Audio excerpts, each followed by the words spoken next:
Episode की शुरुआत कृष्णा के शॉवर से बाहर आने से होती है और सयूरी उसे चिढ़ाती है।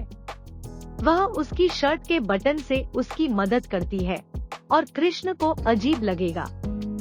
सयूरी उसका मजाक उड़ाती है और कान्हा उसे चिढ़ाते हैं।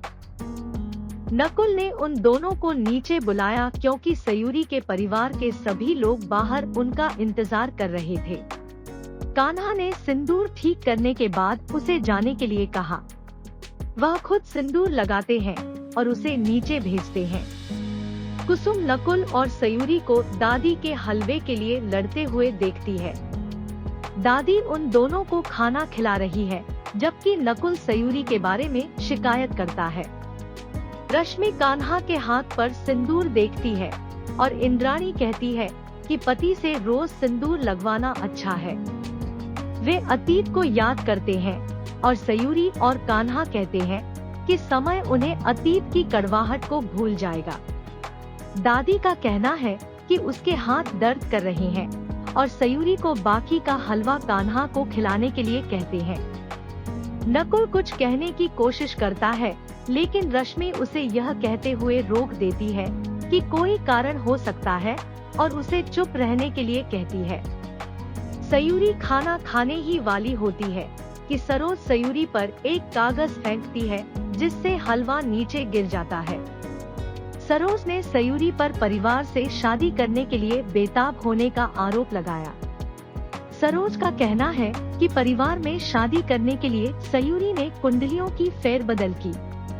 वह कहती है कि चूंकि वह चिराग को नहीं पकड़ पाई, इसलिए उसने कान्हा को चुना है।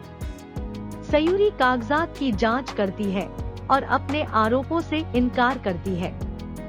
सरोज उस पर कुंडली बदलने का आरोप लगाती है, जो चिराग की मौत का कारण है। वह सयूरी पर अपने बेटे को प्यार करने का नाटक करने के लिए और मारने का आरोप लगाती है।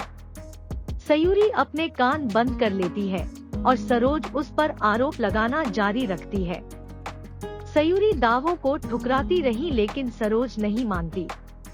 कान्हा सरोज को रोकता है और बताता है सयूरी ने यही बल्कि उसने ही कुंडलियों के फेरबदल की थी। वह कहता है कि वह चाहता था कि चिराग उसके प्यार से शादी करे, इसलिए उसने कुंडलियों का आदान प्रदान किया। यह सुनकर सरोज चौंक जाती है और उसे जोर से थप्पड़ मारती है। वह चली जाती है, जबकि सयूरी उसके पीछे जाती है। सयूरी रोते हुए बिस्तर पर गिर जाती है, जबकि नकुल कान्हा का पक्ष लेने की कोशिश करता है। धनराज कहते हैं कि कान्हा भले ही शरारती हो, लेकिन धोखेबाज नहीं है।